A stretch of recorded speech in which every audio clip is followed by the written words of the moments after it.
Future Hacker. Life. Path. Future.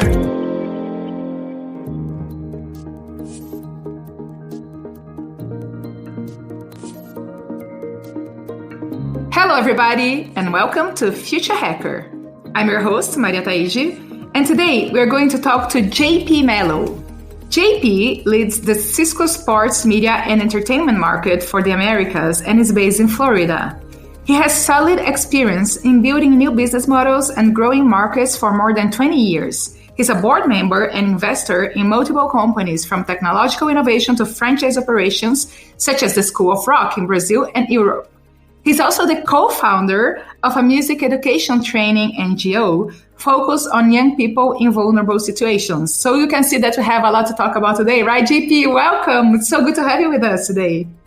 Oh, thank you, Maria. Thank you, everyone, and Future Hacker. Thank you for the listeners of the podcast. Just first and foremost, I'm a big lover of the podcast. I love the way that you position different verticals, different knowledge, so we can all learn together. And I hope that I can teach a little bit on my experiences, but more than importantly, learn from the other podcasts moving forward. Thank you again for the invitation.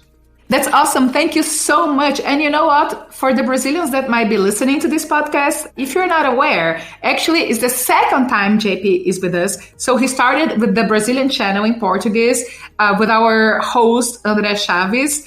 And we loved him so much that we asked him to come back and do the English version. So thanks again for your availability to be with us, JP.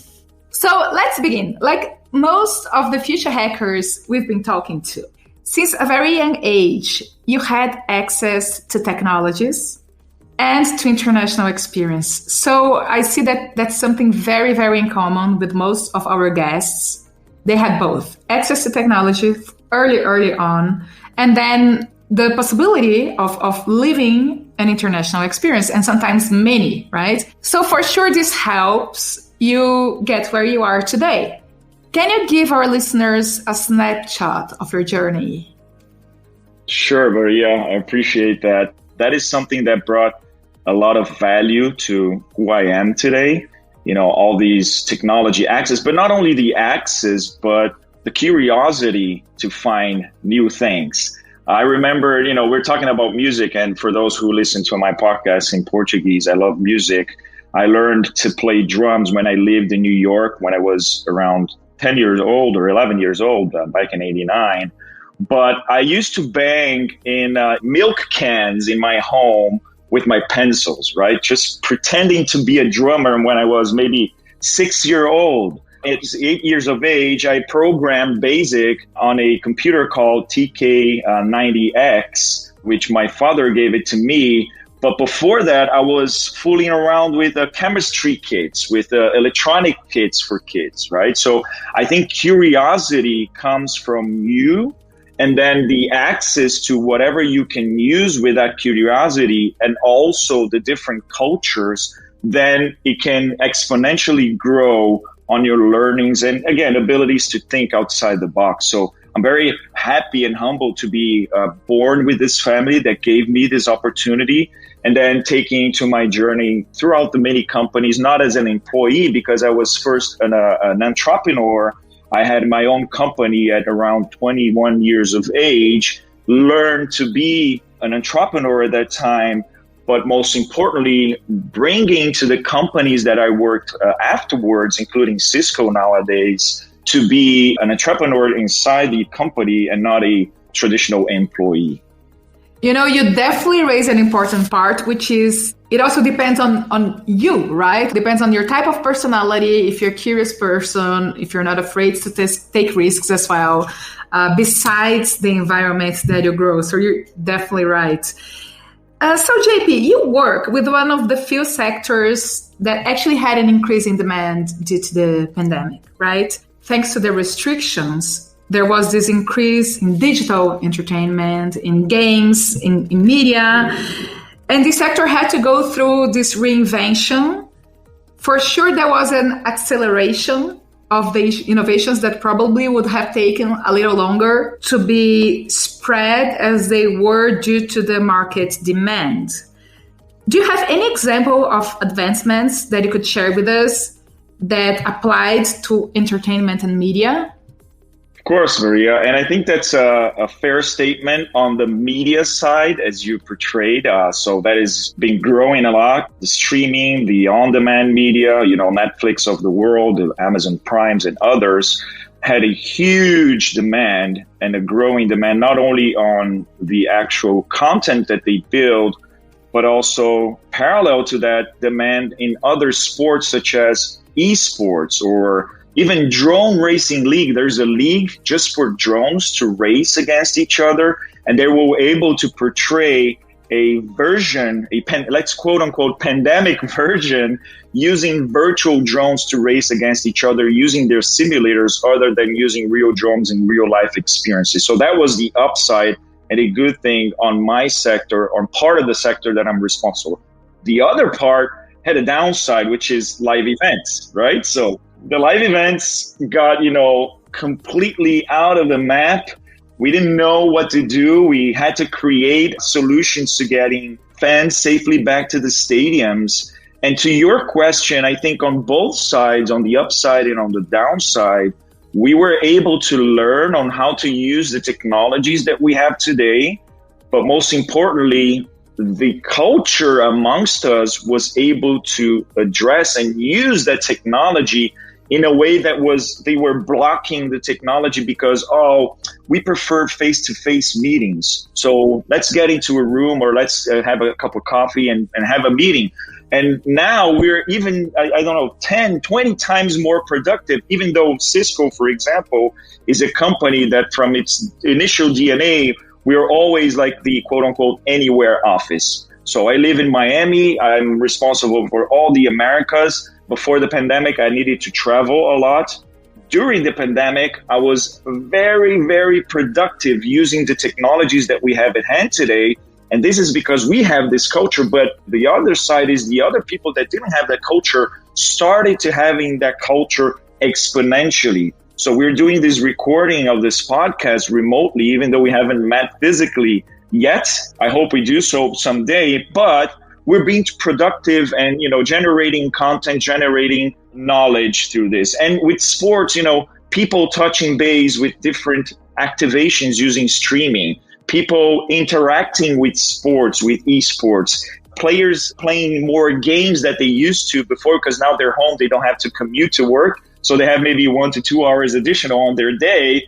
So they can stay home and do things like learn music or interact with games or learn a bit about sports statistics or, deep dive on documentaries, which was a huge demand as an alternative. There's one research that we were reading the other day with Statista that the most used or the most viewed content during the pandemic as an alternative to sports are sports documentaries, not even live sports without audiences, because we are bound to want to learn something. So the pandemic brought a huge exponential acceleration in the use of technology in multiple verticals. Sports and entertainment, we were able to portray, for example, machine learning technologies and AI with video information so we can calculate the volume of people inside a stadium and see if they're socially distanced or not. With the same solution that we used before for, queue management system and line management system, but just revamping it for the pandemic state, right? So I think there were upsides and downsides, and this is why we need to be creative, always outside of the box in our comfort zone. You had a great point, and that's definitely going to be my next question. As sports and any live event, for sure, it was such a huge shock. And we have the case that it was mentioned in the Brazilian interview of Cirque du Soleil, for example, that, they just couldn't handle that, right? So my question to you is the following. We're now seeing these huge investments in immersive technologies, right? So basically, we have all those innovations around people being in different places, not necessarily at their home, but they are able to see things and interact with things that are not close to them. So it's a whole different experience. And sometimes it depends on the technology. They can actually feel, they can actually smell, and not only see and interact. But from this point to making this broadly available, making this available to regular people at home, so they are able to monetize somehow, is a whole different story. How far do you think we are from being able to actually monetize? Because I understand the supply and demand, but being able to make money out of it. Right now, you're just testing those things. So when do you think this is actually going to happen in a way that the next pandemic is not going to be shutting down all the business like it did, right? Yeah, that's a great point. So the Cirque du Soleil case it's just not about Cirque du Soleil itself. It's about how you handle business in diverse situations, right? Our former CEO, for example, at Cisco, John Chambers, he went through a lot of numerous economic downturns, and Cisco was able to learn from these economic or political or worldwide downturns and try to reinvent itself to get into the next phase. Some business, luckily, have that mindset and are able to do those changes or have in-company cash and et cetera to do so. And some others might not have it. And unfortunately, Cirque du Soleil, like many other companies in the sports, media, and entertainment sector, weren't able to survive because then it's a matter of a preparation on business. And even though nobody was expecting a pandemic, right? So this was outside of any textbooks from any universities. And with that, the way that the technologies that can add value to these companies, for example, we have a study called the Digital Vortex. The Digital Vortex we did with IMD in Switzerland, the Institute of Management Development, and it studies how digital transformation disrupt the industry and the different industries, right? So digital transformation meaning if you're not going after and being up to date on the technology and the usage of technology, you're going to be disrupted, And then that study says that 4 out of 10 companies are suffering disruption because of digital transformation. Some examples are, Radio Shack, right? Radio Shack is a company that we all know, especially here in the US. My example at Radio Shack, I went to Radio Shack. It was like Disneyland for retail for nerds. Let's put it that way, right? And so we were able to buy all these electronic equipments and build things and innovation. But then they didn't follow the digital transformation wave and they were disrupted.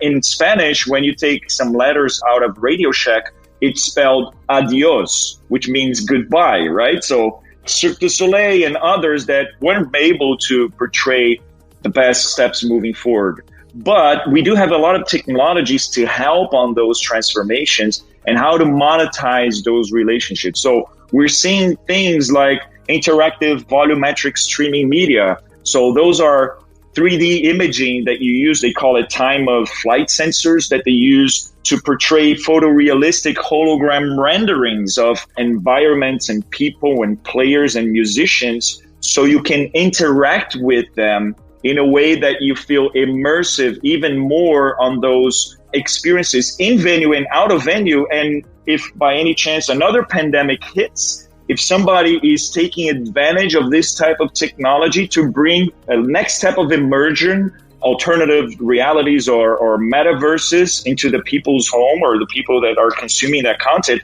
maybe they will be successful going through the pandemic, right? So how do you use technology to reinvent your business and then monetize that relationship moving forward, like Uber did, right? So Uber did what we call a combinatorial disruption in 3 types of experiences. And that is part of that study that I mentioned with the Digital Vortex. And they were able to disrupt the transportation market. So who and how are we disrupting on the sports, media, and entertainment market using the technologies? That's pretty great. And for sure, there's so much to come, right? That's such an exciting universe you're living, right? I love it. I'm sports, media, and entertainment, but I'm more on the entertainment side because I'm a drummer. So, even though I love sports media as well, but yeah, exciting vertical.